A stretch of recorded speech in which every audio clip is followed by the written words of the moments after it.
As the phoenix rises from the ashes, only one shall reign supreme.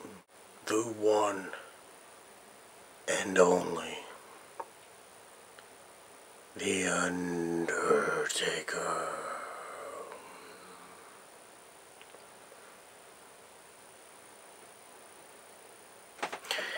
I don't know, I thought it was pretty good. Okay. Yeah, this one's just going to be a little brief recap of what happened on Raw. Obviously, the return of the Deadman. It's the first time he's been back in, oh boy, since Survivor Series. So, you know, what happens? It was at the 10 o'clock hour. Wasn't the last segment. So, they're not really holding as much weight with this match as they usually do, I guess, with an Undertaker match. You want to look at it like that? I don't know. It depends. Depends how you look at it. I mean, you know, any time you have a segment on the going into the hour, like the hour leading into segment, it is like a newsworthy event usually, more times than not. So Vince comes out and says that if Shane were in control of everything, you know, he would make all these changes and he would start, you know, just changing everything around, you know, putting everybody on the sidelines so everybody could focus on him and, you know, just being Vince McMahon and just, you know, just going there, basically, with all that kind of shit. And, you know, saying, obviously, if he were to defeat The Undertaker, in Vince's eyes, he would look at it as it being a miracle. And then he's like, oh, you know, only fools believe in miracles. And then he says that The Undertaker is his instrument of destruction. And The Undertaker comes out after that. So, you know, Undertaker, of course, with his ominous entrance, you know, every time The Undertaker enters a ring, whether he wrestles or not, it's just something you have to see. So, unbelievable. So he comes out, he just, you know, comes into the ring. He doesn't really, I don't know, he comes out, he looks at Vince. Vince is about to, like, almost put it like, oh, you know, it's us against Shane.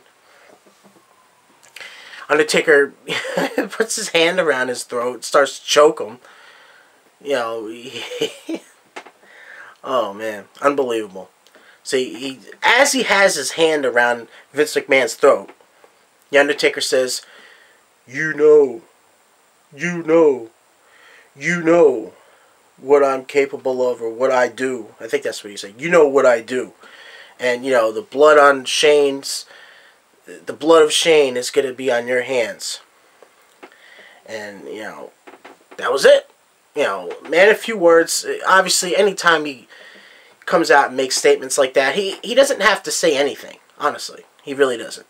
And he's just an entity that just doesn't have to say anything to make a presence and to make his statement. But, you know, obviously being a man of few words, obviously he gets his point across.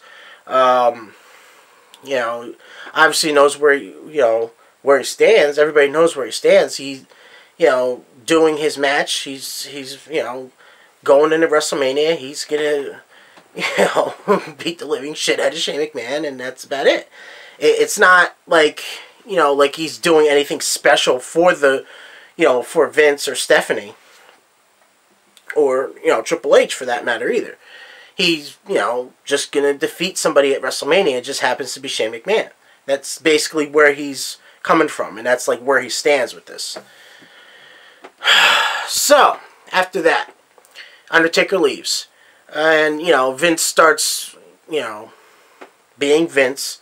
You know, saying, oh, you know, I'm going to take Shane McMahon out of my will.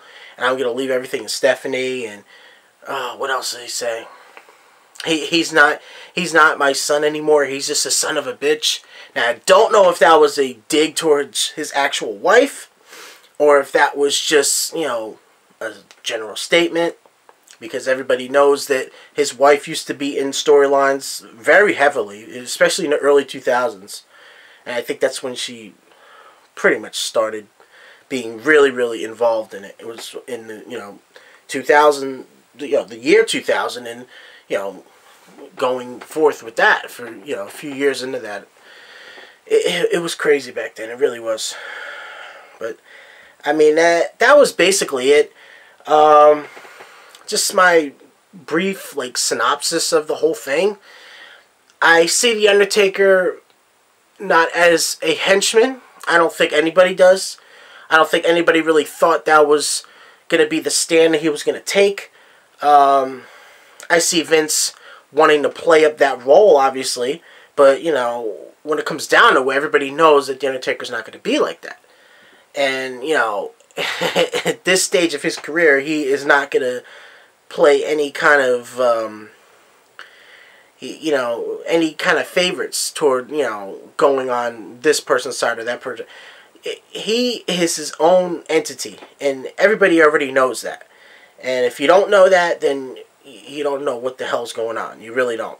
But, obviously Vince wants to play up the role of him being on his side just because he's the one that made the match. And, he obviously has the power to do that.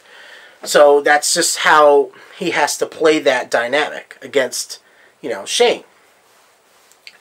Shane McMahon was not there on Monday Night Raw. He's going to be there next week. Obviously, hope you guys tune in for that. To watch that, see how, everything plays off and, what The Undertaker said and, what Vince said. And, just to kind of go through with this other part of the storyline. Obviously everybody saw last week about what Shane McMahon, just in general, and the whole thing with Stephanie. Just to go through that real quick. Stephanie saying how, Shane hasn't been around and he doesn't care about anybody in the family and he doesn't go to any WrestleManias or any Raws and just isn't a part of the business. And, how her and Hunter are, just, running the show and they have very good work ethic, which they do. Yes, they do. You can't deny that. You may not like a lot of their decisions, but they eat shit and breathe WWE. They do. That's one thing I will say. All the McMahons do. And, they actually, she has a point. They can say that. And she can say that also about how Shane has not been around. But, he is still family. And, she's, trying to basically say that he just wants to get his piece of the pie and, come out of nowhere. And just try to claim everything again. And, she kind of has a point. But, she said, playing the actual gender card, saying, oh, because he's a man and he's a McMahon, that he wants to come in and try to, just try to take everything over out of nowhere. And, from her being a strong, powerful woman, I can understand her being threatened by that. And just by her even being a woman, I could see her position with that.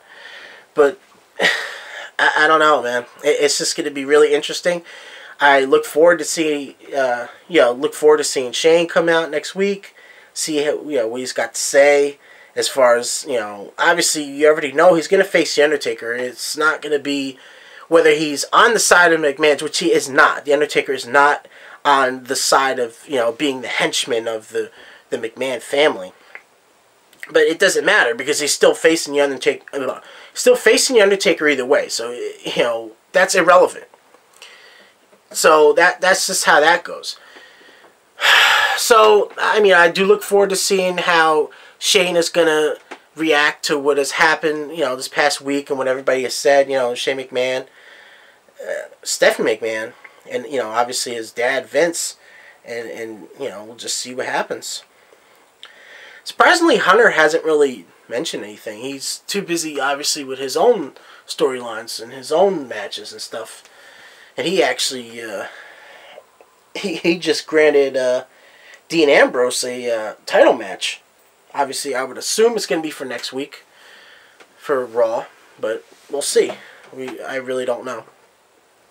That was the last segment, though, because Ambrose came out in the beginning, said that he wants a title match and, you know, saying that Reigns has a title match, but, you know, it doesn't necessarily mean it's going to be against Triple H. You know, it's whoever has the title, you know, shit like that. I don't know, man. It's just an interesting turn of events, just in general. I do kind of wish that they... I don't know. I mean, I guess it just is what it is. You know, Undertaker, he's booked for the match. He's going to come out and just, you know... He like he said, the blood is going to be on your hands. Talking to Vince McMahon, you know, he booked the match to have his son fight the Undertaker. So, I mean, what do you expect? Undertaker's not going to go lightly on him. He's going to treat him like any other opponent. And, you know, just the way it goes. Alrighty. Well, that's about it. I hope everybody enjoys Raw next week. You know, see what happens there. Anybody that, you know, keeps up with SmackDown on the other shows, enjoy those also. Enjoy the Road to WrestleMania. You know, enjoy everything leading into WrestleMania and just enjoy all of it, because it's just, this is honestly like the best time to be a wrestling fan. And, you know, it's just the way it is, man. This is it. This is what we wait all year for. You know, this is our Super Bowl for wrestling. You know, and you know that just goes without saying. You know what I mean? It just goes without saying. Alrighty, well, I'm gonna get the fuck out of here, and I will see you when I see you.